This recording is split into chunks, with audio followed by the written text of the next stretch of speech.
Olá, eu sou o Renato Cruz e esta é uma série de entrevistas chamada Quem Inova. Hoje eu converso com o Dr. Jefferson Fernandes, neurologista e presidente do Conselho Curador do Global Summit Telemedicine and Digital Health. Tudo bem, Dr. Jefferson? Tudo bem, um prazer estar aqui, Renato. Prazer é nosso.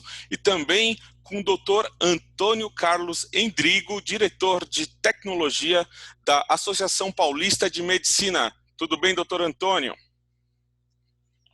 Sim, Renato, como é que você está? Tudo bem? Tudo ótimo. Tudo bem. Então, Dr. Jefferson, acho que a gente poderia começar com um balanço aí de telemedicina que a gente está vivendo aqui no Brasil durante a pandemia. Perfeito, Renato. A partir do momento em que foi publicado uma portaria do Ministério da Saúde, né, autorizando a telemedicina em todas as suas modalidades, inclusive a teleconsulta, que é o atendimento direto do médico ao paciente, e que no dia 15 de abril, então, foi sancionado uma lei, de um projeto de lei que vinha tramitando no Congresso brasileiro e que reforça a autorização do uso da telemedicina em todas as suas modalidades do território nacional. Ambas, portaria e lei, referem-se ao período da pandemia.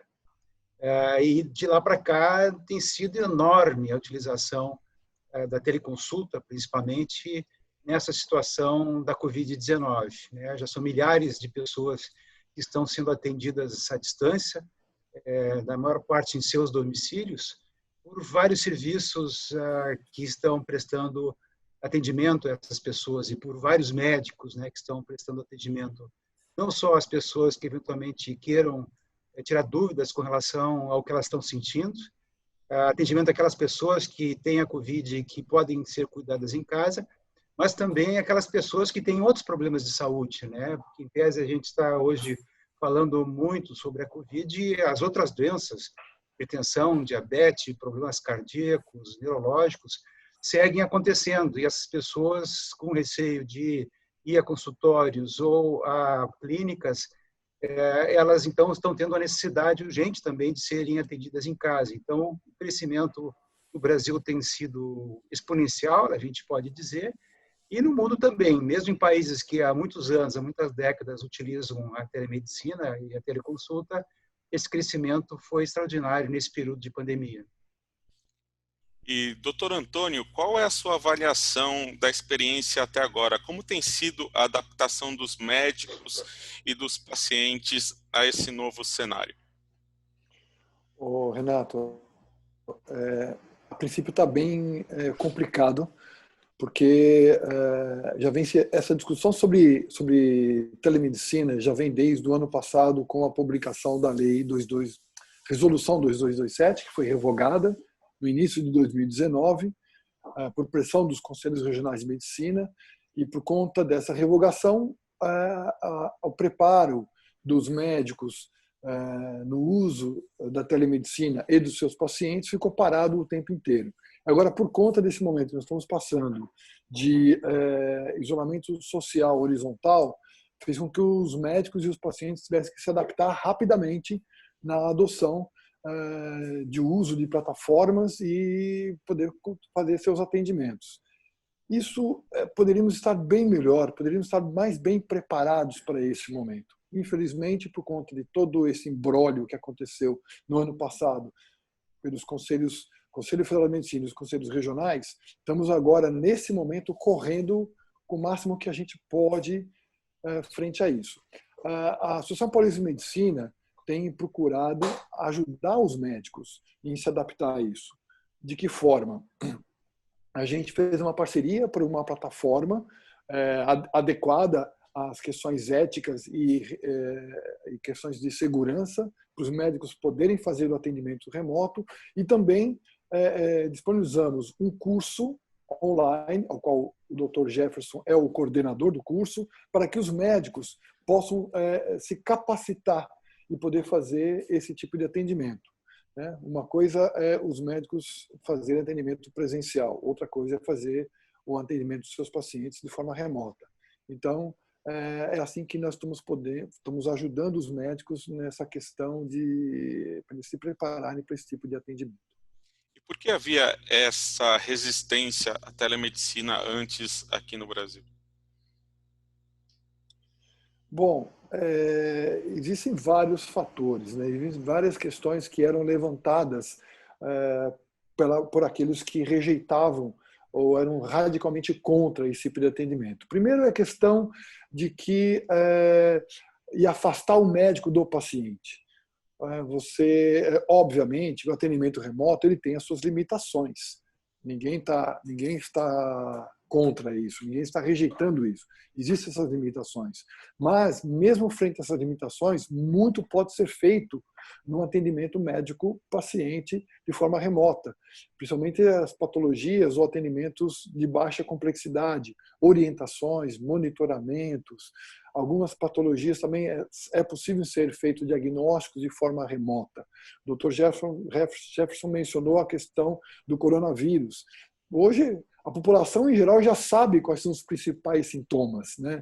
Muitos já até eles mesmos fazem seu próprio diagnóstico. Estou usando o exemplo do coronavírus, mas existem outras doenças que se enquadram no mesmo perfil, que é possível fazer o diagnóstico à distância. Então, a gente tiraria essas pessoas daqueles recursos onde o paciente precisa ir presencialmente, né? Então, iria, de certa forma, aumentar o acesso aos médicos, não iria dificultar.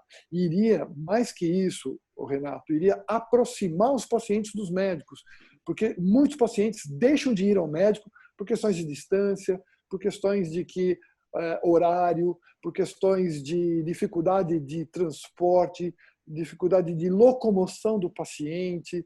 Então, esses pacientes poderão ter acesso agora a um médico, mesmo à distância. Entendeu? Então, o momento que nós estamos passando hoje vai trazer por água abaixo esse argumento desses críticos. Né? O Dr. Jefferson, mais do que eu, tem aí ele falaria aqui, acho que umas 3 horas de argumentações frente aos críticos da telemedicina. E aproveitando a deixa do Endrigo, né, eu acho complementando, existem coisas mais genéricas que a gente pode abordar nessa questão que você trouxe, Renato, a resistência, né? Primeiro é a mudança, né? Os médicos, de uma maneira geral, estão muito acostumados a atender seu paciente de forma presencial. Então, fazer esse atendimento através de uma tecnologia, como a gente diz, de informação e comunicação, né? Através de uma plataforma online, crescer uma ferramenta, né, que são feitas através de softwares, né, de plataformas, com as quais ele não está acostumado. Então, isso tem aquele momento, bom, isso é uma coisa nova, isso tira o profissional médico da sua zona de conforto. Há que ter um aprendizado, né, como o Enrique colocou, que é extremamente importante. Então, isso acaba criando uma resistência natural quando surgem novas tecnologias, né, e a história é pródiga dessas situações, né? Lá atrás, quando andava-se só de carroça, quando surgiu o carro, foi uma resistência global, né? E na medicina também a gente tem histórias nesse sentido. Quando surgiu o primeiro estetoscópio, lá no século XIX, criado por INEC, os médicos na época, não vai ser um tubo, que era um tubo na época, um tubo não vai ser melhor que o nosso ouvido, né? E hoje a gente não tem como, né, fazer uma ausculta de coração ou pulmão sem ter um estetoscópio. Então, acho que essa questão de mudança é importante, né? Então, da resistência à mudança, resistência ao novo, né? Mas eu acho que é importante chamar a atenção que agora a telemedicina está tendo uma oportunidade enorme para os médicos e pacientes, né? Até pelo próprio fato dos pacientes não estarem conseguindo ir nos consultórios ou nas clínicas, os médicos estão precisando usar esse método, né, de atendimento. E com isso eles estão começando a ver, olha, como se deve usar a telemedicina, perdão, quais são os seus benefícios, quais são suas limitações, e vão ver que não é um bicho de 7 cabeças, né?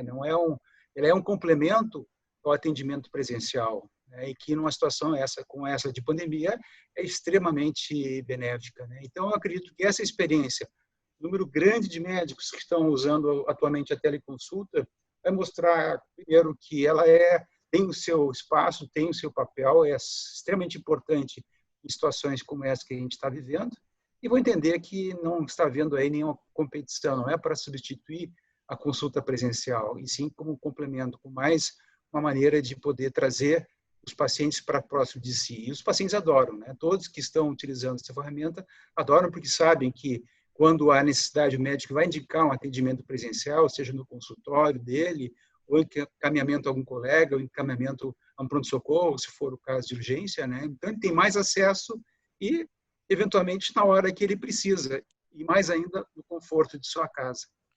Quais são as recomendações que vocês fazem, tanto para o médico quanto para o paciente, para que uma teleconsulta corra bem, para que seja uma atividade proveitosa para todos?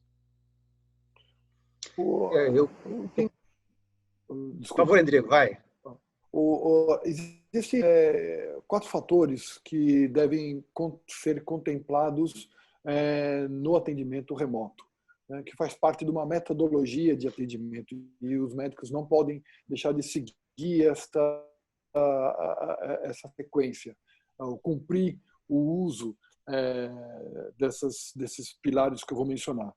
Primeiro, é importante que haja um termo de consentimento livre e esclarecido por parte do paciente para esse tipo de atendimento, né?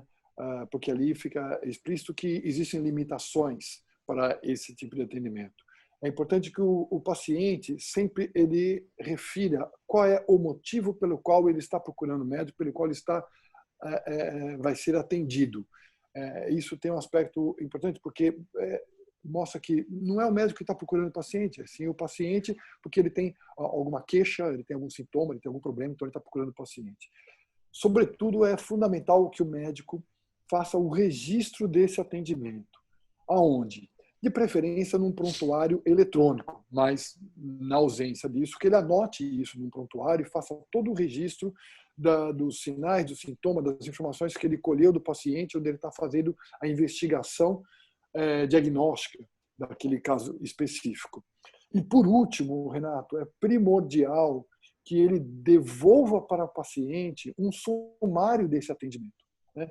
O que foi feito ali naquele momento, naquele dia, né? Isso é fundamental. Então, essa sequência de ações é o que contempla um atendimento correto e que deve ser seguido, é o que nós recomendamos, né?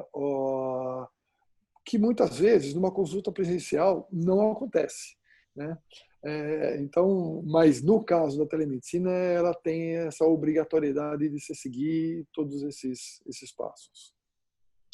E aproveitando para complementar o que o Enderigo colocou, é fundamental que a plataforma que o médico vai utilizar, ela contemple todos os critérios de segurança e privacidade, né? Ela tem que atender o que vai vir pela frente aí, que é a Lei Geral de Proteção de Dados, que trabalha exatamente nesse aspecto de manter a segurança e privacidade daquela consulta, né? Que é uma coisa, é uma atividade que tem a dizer somente com o paciente e com o médico. E outro aspecto também que é recomendável, né, à medida que a telemedicina se expanda, é a garantia de que nas duas pontas, né, estejam as pessoas que estão dizendo que estão, ou seja, que lá realmente esteja o médico, né? É claro que isso é muito pouco provável de ter outro tipo de situação, mas a gente sabe que isso ocorre, né? E segundo, que lá esteja o paciente, né? Porque existem aspectos que hoje podem ser feitos através de uma plataforma de teleconsulta, que é a prescrição eletrônica, né? A emissão de atestados eletrônicos. Então, para isso, a plataforma e também o médico precisa ter uma certificação digital, né? Então, é importante que isso seja conferido, que aquele paciente que está lá realmente o seu João, a dona Maria, né, que agendaram a consulta. Então, tem estratégias que podem dar essa segurança para o médico e para o paciente de que são as pessoas que devem estar naquele momento conversando através de uma plataforma. Renato, posso acrescentar mais uma questão no comentário do Dr. Jefferson? Você fez uma pergunta há pouco, né, de como o setor está se preparando, os médicos, os pacientes. Mas olha só como a gente está tendo que correr nesse momento de pandemia, a gente também está envolve outros atores. Nessa questão da prescrição eletrônica, a gente envolve as farmácias, né? porque a farmácia está acostumada a receber o paciente lá no seu balcão com um papel. E com as duas legislações que o Dr. Jefferson mencionou, a Lei 13.989 e a Portaria 467 do Ministério da Saúde, lá está explícito, é claro, que a prescrição eletrônica tem que ter um certificado ICP Brasil. O que é isso? É um ECPF, só que é um ECPF onde tem o atributo do médico. Quer dizer, aquele ECPF é um ECPF de médico. Então, tem um projeto muito importante conduzido pelo ITI, Instituto Nacional de Tecnologia e Informação, junto com o Conselho Federal de Medicina, junto com o Conselho Federal de Farmácia, para correr de forma a preparar as farmácias e os médicos nesse sentido, para que eles possam fazer uma prescrição eletrônica e quando o paciente chegar com essa prescrição eletrônica no balcão da farmácia, sem o papel, né, o farmacêutico possa vender esse medicamento para o paciente. Então, é um monte de gente se atualizando nesses novos processos que até então não existiam. Né? Estamos falando, só para você ter uma ideia, somos 400 e tantos mil médicos, tem mais de 80 mil farmácias e, obviamente, mais de 200 milhões de habitantes. Então, é muita gente para absorver todo esse monte de informações que temos aí nos últimos 3 meses, mais ou menos. Existe mais alguma medida regulatória que precisaria ser tomada para que o mercado se desenvolvesse do jeito que deve se desenvolver? Olha, no meu ponto de vista, nessa última parte que eu mencionei, a Anvisa poderia ajudar bastante. Por quê? Quando eu falei de prescrições eletrônicas, a gente está falando de um grupo de medicamentos. São medicamentos tarja vermelha, antibióticos, alguns grupos de anti-inflamatórios, mas aquelas prescrições de medicamentos tarja preta ainda não são possíveis serem prescritos através de uma prescrição eletrônica.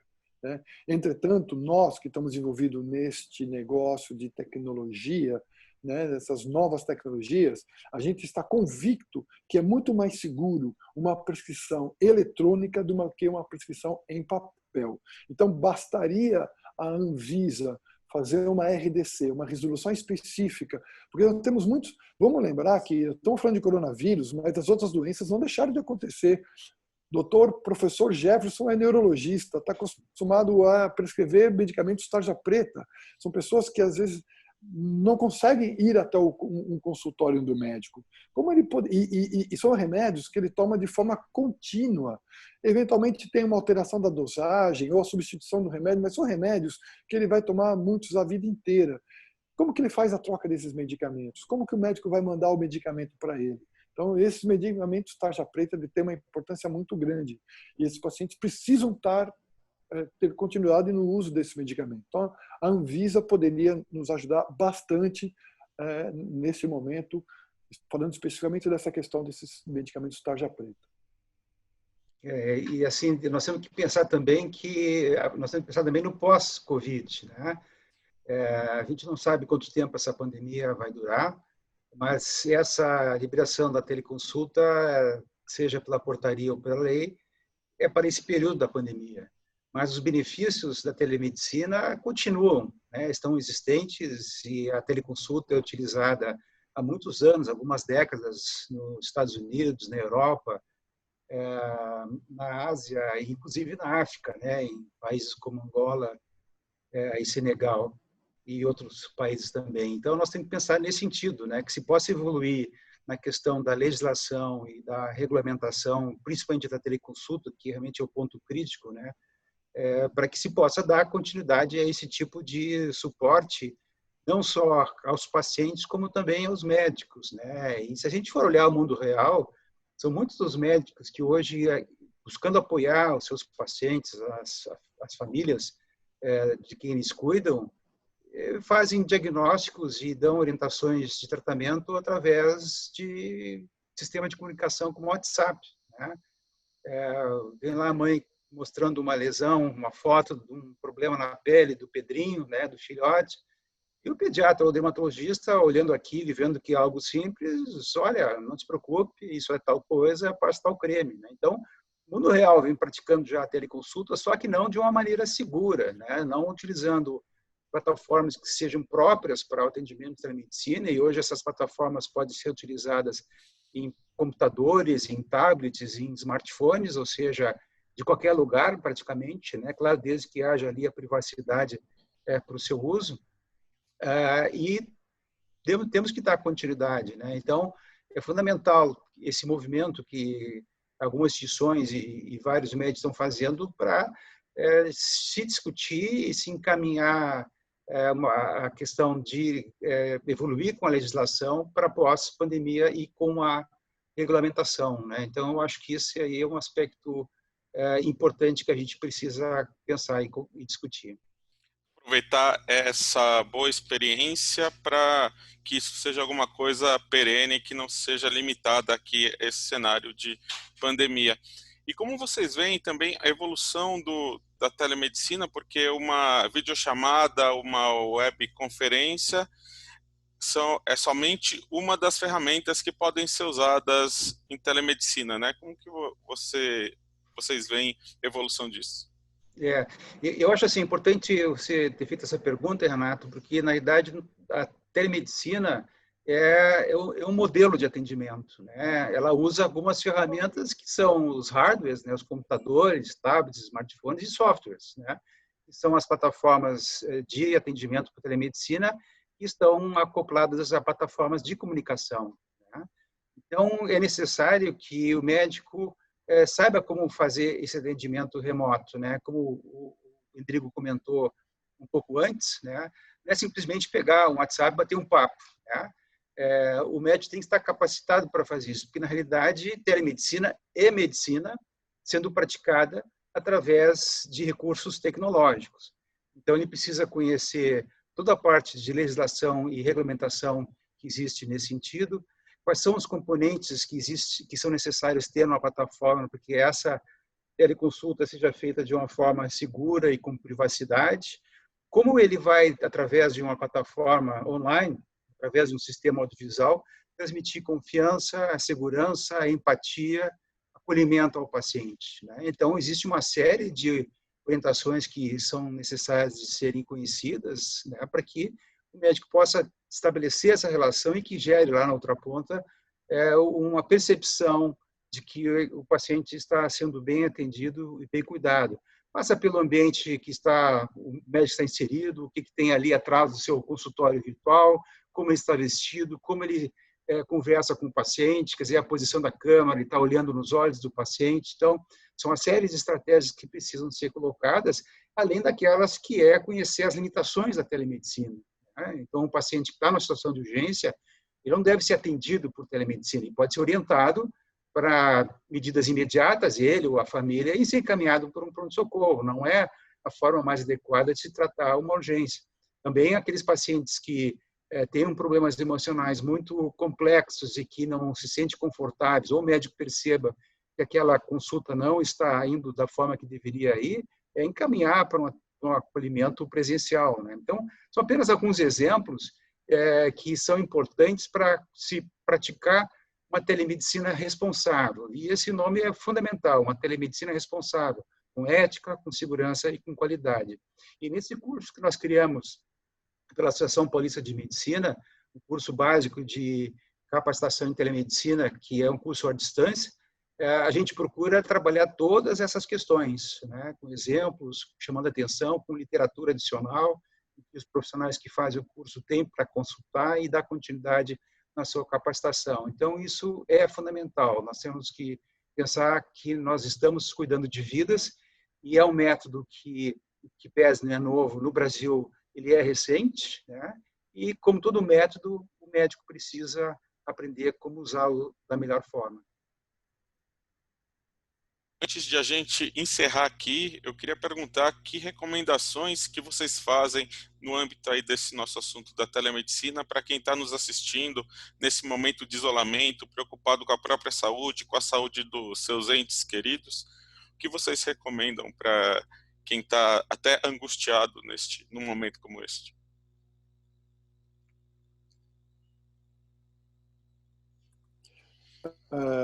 Antes de mais nada, é fundamental estar estruturado com uma plataforma onde ele possa seguir aqueles 4 passos que eu mencionei, que tenha um termo de consentimento livre esclarecido, que o paciente possa se cadastrar e poder solicitar o agendamento da consulta, pedindo o motivo, ele faça o registro do atendimento que ele fez e envie para o paciente um sumário do registro. Isso é fundamental, uma plataforma de forma que tenha obedece todas as questões de segurança, privacidade e confidencialidade. Isso é fundamental.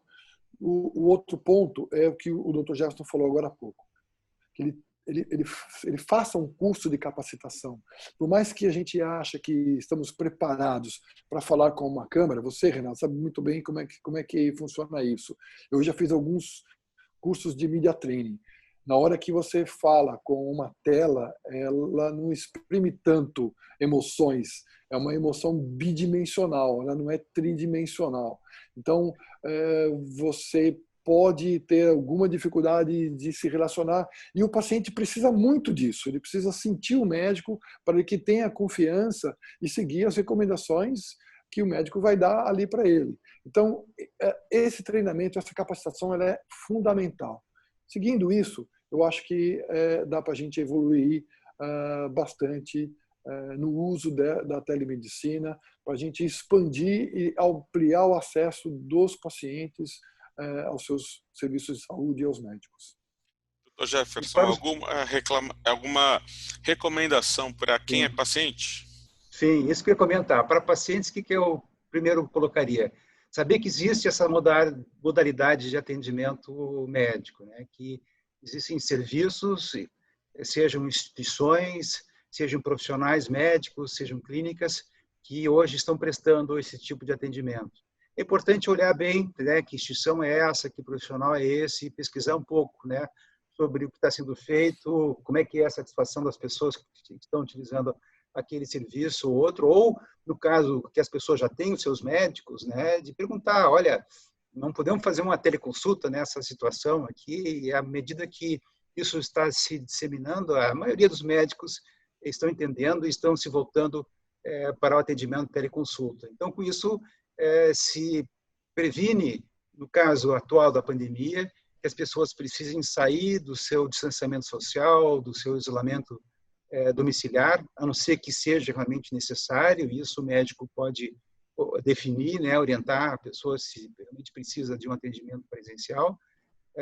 Também aquelas pessoas que têm seus problemas de saúde, né, e que, no caso, eventualmente têm uma Covid e precisam de cuidados domiciliares, ainda consegue, que a grande maioria, né, ser cuidado em casa, ter essa oportunidade. Aqueles que não têm a Covid possam ter as suas doenças sendo acompanhadas, seus ajustes de medicação, as condutas que sejam necessárias, né? Então, acho que é importante lembrar que, a partir de evidências científicas, a partir de experiências do mundo real, se sabe que a telemedicina, a teleconsulta, aumenta o acesso aos serviços de saúde, aumenta a resolutividade dos problemas de saúde das pessoas, ajuda a organizar os sistemas e os serviços de saúde, né? Então, eu acho que é fundamental também a gente poder oferecer para as pessoas, para a população brasileira, para os sistemas de saúde brasileiro, essa metodologia, esse método que vem sendo usado, como eu disse, há muitos anos mundo afora, né? E a gente agora